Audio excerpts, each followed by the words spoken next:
이야기 13. 함께 살아가는 문화 공동체. 품앗이와 사회연대. 김병현은 방랑시인 김삿갓으로 유명한 풍자 시인이에요.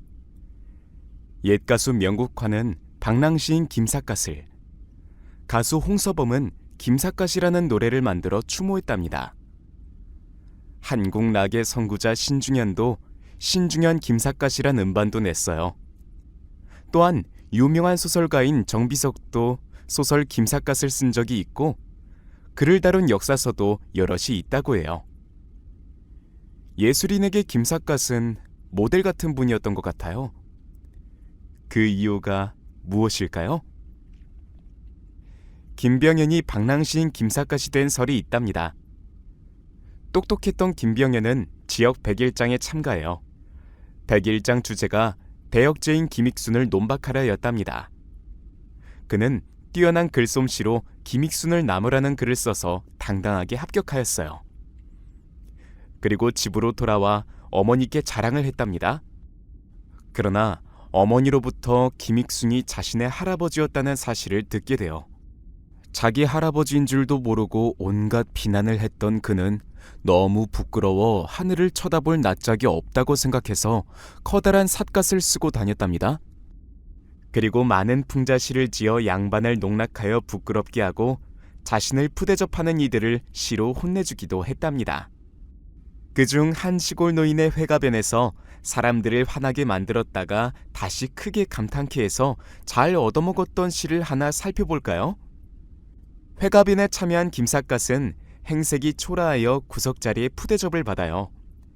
잠시 후 그는 잔치상을 향해 이렇게 외칩니다. 저기 앉은 저 노인은 인간이 아니니. 이 소리를 들은 노인의 자녀들은 갑자기 화가 났어요. 우리 아버지를 사람이 아니라니 도대체 어떤 놈이야? 바로 뒤이어 김삿갓이 시를 이어갑니다. 안 그랬다간 맞아 죽을 듯 했거든요. 아하, 옳다커니 하늘에서 내려온 신선이구나. 그러자 노인의 자녀들은 자기 아버지를 신선이라고 하니 깜짝 놀라며 마음이 풀어졌어요. 이어서 김삿갓은 또 사람을 도발해요. 스라의 7 자식이 모두 도적놈이니. 그러자 노인의 자녀들은 또 화가 났어요. 이번에는 자기들을 도적놈이라 부르다니. 저놈이 갑자기 매를 버는구나. 그 순간 김삿갓이 마무리 시를 날립니다. 천도복숭아를 훔쳐내서 아버지의 환갑잔치에 바치네. 그러자 노인의 자녀들은 깜짝 놀라며 감동을 받았어요.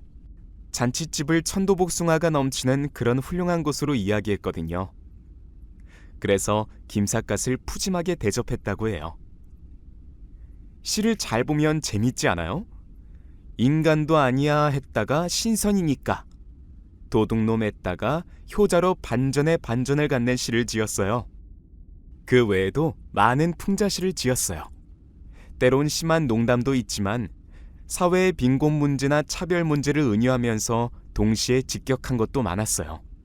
그래서 김삿갓이라는 이름으로 널리 알려지게 되었다고 해요. 김삿갓의 시집을 찾아서 읽어보면 더 많은 것을 알 수 있답니다. 여러분은 몇 끼를 굶어본 적이 있나요? 만약 돈도 없으면 어떻게 사 먹죠? 그런데 김삿갓은 전국 방방곡곡을 방랑하고 다니면서도 어떻게 살아갈 수 있었을까요? 밥을 먹었으니 살았겠죠? 물론 가끔 훈장을 아르바이트처럼 해서 돈을 벌기도 했지만 전국을 방랑자처럼 무전취식하며 지내는 경우가 많았죠. 가끔 암행어사 드라마나 옛날 이야기를 보면 나그네가 산속 낯선 집에 찾아가 이리 오너라 하면 집주인은 낯선 나그네를 집안으로 들일 뿐만 아니라 그를 위해 마지막 남은 쌀까지 밥을 지어 대접하는 모습을 흔히 볼 수 있어요. 그런데 왜 이렇게 했을까요? 모르는 사람인데. 지금도 외국인 눈에 신기한 것 중 하나가 카페나 길거리에 지갑이나 핸드폰을 놓아두면 아무도 가져가지 않는다는 것이에요. 집 앞에 놓인 택배를 함부로 가져가지 않고 마트 앞에 진열된 상품도 가져가는 경우가 거의 없죠. 저도 핸드폰을 택시에 두고 내렸다가 나중에 택시 회사에 가서 되찾아온 경험이 있어요. 우리는 낯선 사람이라도 먹여주고 재워주고 도움을 주는 정이 많았던 사회였답니다.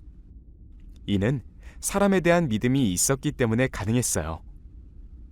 그리고 그러한 믿음을 만들어주는 문화적 환경이 있었답니다. 그 중 하나가 바로 품앗이에요. 품은 노동력을, 아시는 사랑 또는 갚는다는 뜻을 가져요. 품앗이는 주로 마을 단위로 이루어지며 돈을 주지 않고 거래하는 교환 노동이라고 할 수 있어요. 서로 하는 자원봉사와 같다고 할까요? 품앗이는 마을 공동체를 이루는 아주 중요한 핵심이죠. 모내기하는 모습을 본 적이 있나요? 마을 사람들이 다 같이 모여 논에 모내기를 하는 장면은 참 멋있어요. 내가 젊었을 때 이웃을 돕고 그 이웃의 아이들이 내가 늙으면 나를 도와주는 것이 바로 품앗이에요. 선한 마음들이 동네에서 돌고 돌아 결국 손해보지 않는 일이 되기도 합니다. 그러면서 서로 돕고 고마워하고 신뢰하는 마음, 즉 마을 공동체라는 더 큰 이익, 선물을 얻게 되는 거죠. 이러한 문화를 능력에 따라 기여하고 필요에 따라 분배받는다는 사회연대 문화라고 해요. 전국민 건강보험은 품앗이 같은 사회연대의 문화를 현대적 제도로 만든 것이죠. 건강보험료는 소득이 많으면 많이 내고 소득이 적으면 적게 내지만 아파서 병원에 가게 될 때는 누구나 같은 의료 혜택을 받아요. 가난한 사람일수록 돈이 없어서 치료를 못 받는 어려움을 겪지 않도록 예방해 줍니다. 그래서 나쁜 부자일수록 건강보험을 없애고 미국처럼 돈 많은 사람이 좋은 치료를 받고 돈 없는 사람은 치료를 잘 못 받는 의료 선진화, 의료 민영화를 추구하려고 해요. 부자들은 보험료를 많이 내지만 건강관리를 잘하고 잘 먹으니 병원 갈 일이 더 적기 때문이랍니다. 의료 민영화는 사람들 간의 계급을 나누고 서로 혐오를 불러일으키는 차별정책이랍니다. 다문화 사회는 사람의 존엄성 위에 세워져야 가치가 있어요. 그래서 빈부격차나 계급적 차이가 없는 사람 존중의 사회, 사회연대를 통해 사람이 살맛 나는 사회가 된다면 우리 모두가 더 행복할 수 있답니다. 그래서 선거에서는 의료 민영화를 주장하는 이들이 당선되지 않도록 정치에도 관심을 가져야 해요. 정치를 외면한다면 나쁜 부자들은 돈을 많이 써서 선거에 이길 것이고 의료 민영화를 포함하여 부자들을 위한 정책을 많이 만들어 가난한 사람들은 더욱 힘들게 될 것이기 때문이에요. 그런 것을 잘 모르는 가난한 사람들이 3인 성호처럼 속임을 당하여 부자들을 위한 정책을 지지하는 아이러니가 발생하기도 합니다. 그래서 지혜롭게 살펴야 한답니다.